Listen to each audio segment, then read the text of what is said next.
As a kid, and now that it's more, or the information is accurate now, I was intrigued though for you to explain, because a lot of kids I know uh, from Maryland, where I grew up, didn't really travel much. And the reason why I was interested in the question and getting the insight from you is given that you had been to multiple states, multiple cities, all this stuff as a kid, and then going back home to Sacramento and being in the Garden Block situation you were in, how did being in those other places, if at all, teach you, show you, or what did you learn in those different environments that was so different from Sacramento, from Garden Block, from where you were actually living and growing up? I think I think that it's almost like being a military kid. That's the closest thing I've been able to like understand. You know, my bro King ISO, who that's my dog. I love me some King ISO, and he moved around because of that being in a military family, and so I kind of just that instability. I relate to him because of that. But for me, it forces your social skills to mature.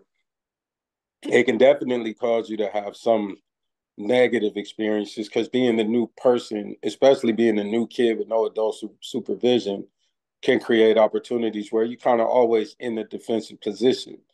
You know what I mean? They hit you with the you talking like a white boy. If you go to Texas, all you because you got a California accent or things that I had never experienced blatant racism in California, and then I got to Alabama, especially, and experienced segregation for sure, and just those type of things where I had to learn, like it's being in California and having that melting pot in Sacramento. It wasn't like that everywhere. And I think that was beneficial information. But I think I was young. I think the experience would have been superior for me if I had a parent or two parents who were very engaged parents.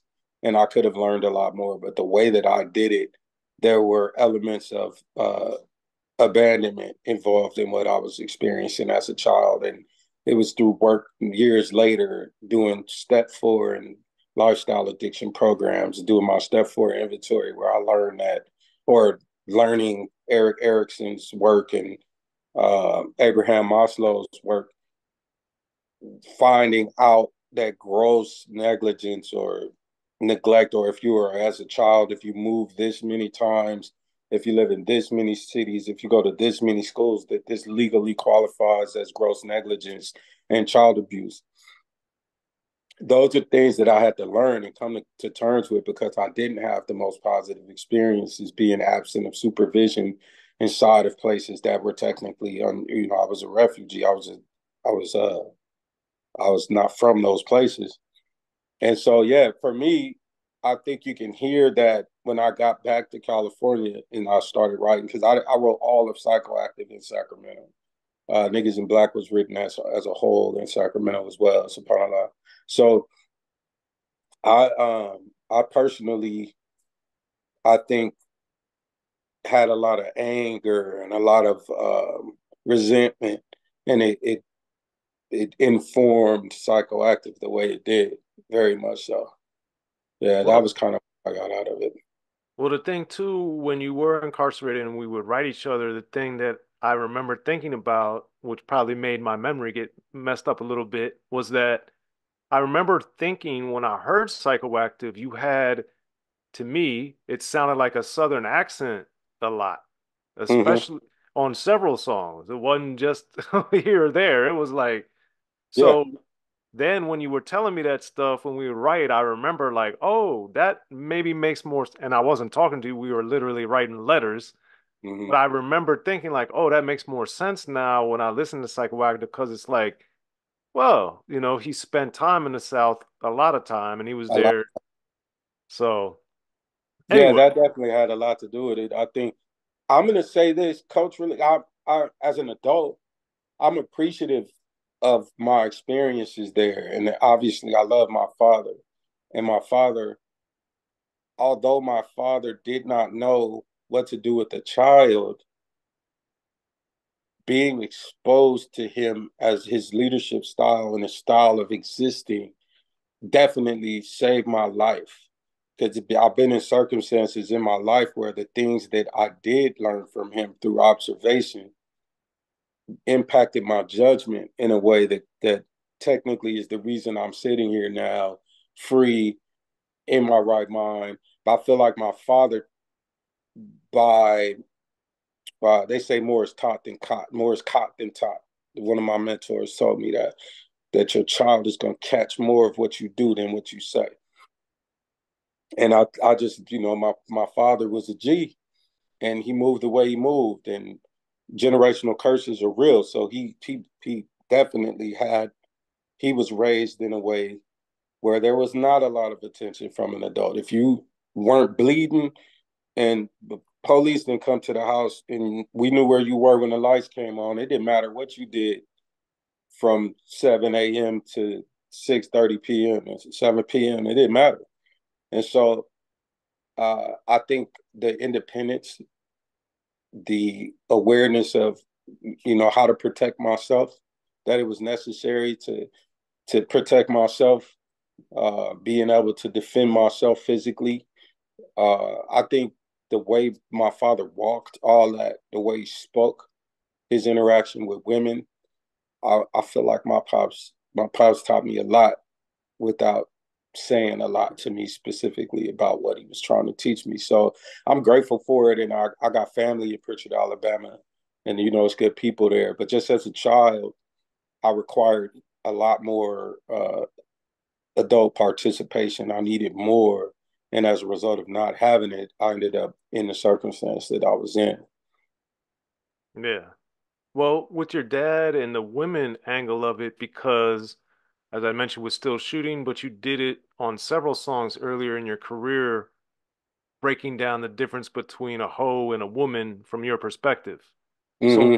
and that was something we had mentioned Ice Cube earlier.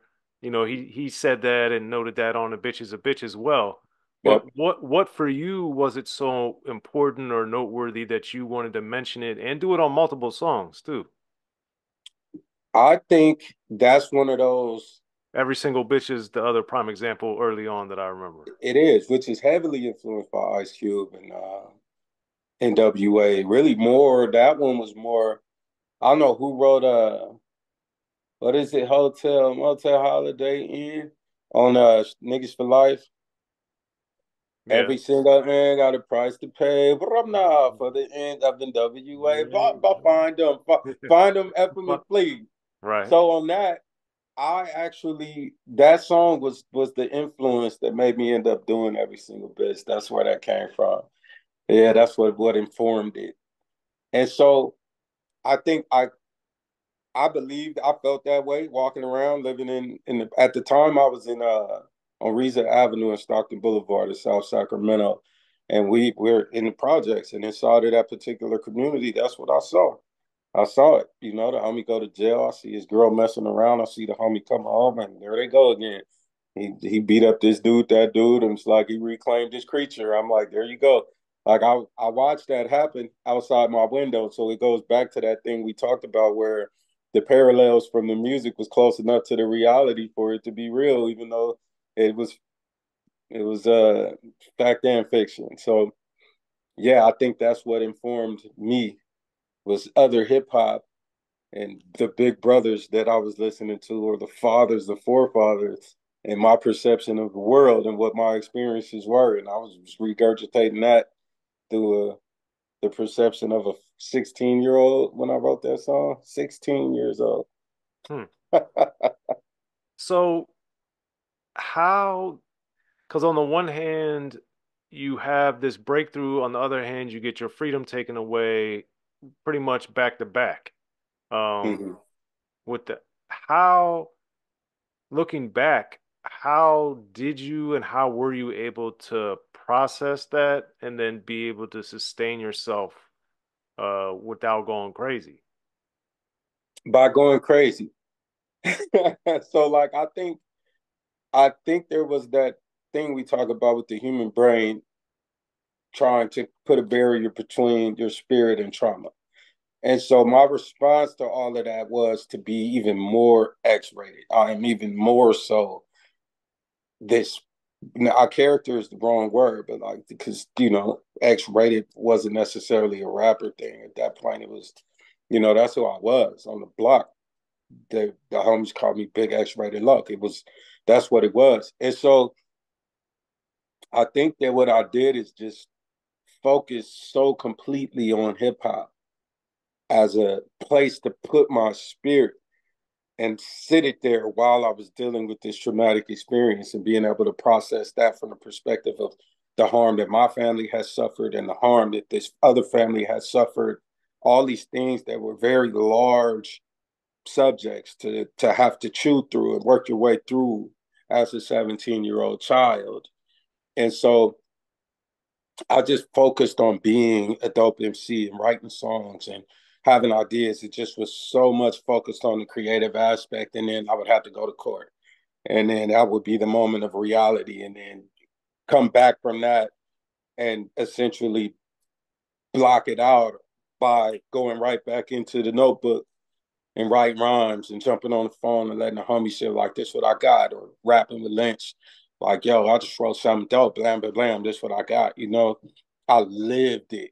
I lived emceeing and writing rhymes and songwriting, all of that as an escape from the horror of what I was actually experiencing, both self-inflicted and societally inflicted.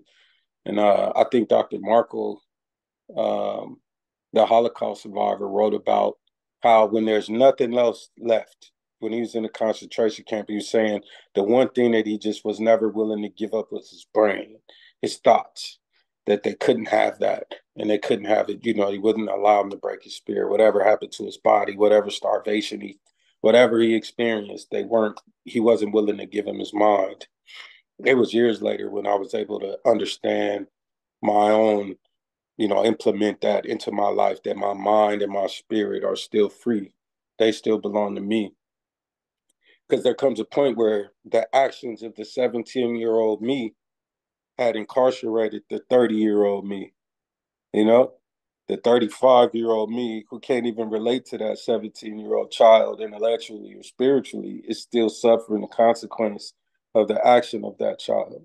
And now I also got to be empathetic to that child and nurture that child inside of myself while being a grown man who no longer needs to block himself from trauma, who's willing to face that trauma and deal with whatever got to be dealt with in order for me to move forward. So at that time, that's what I did. I just wrote.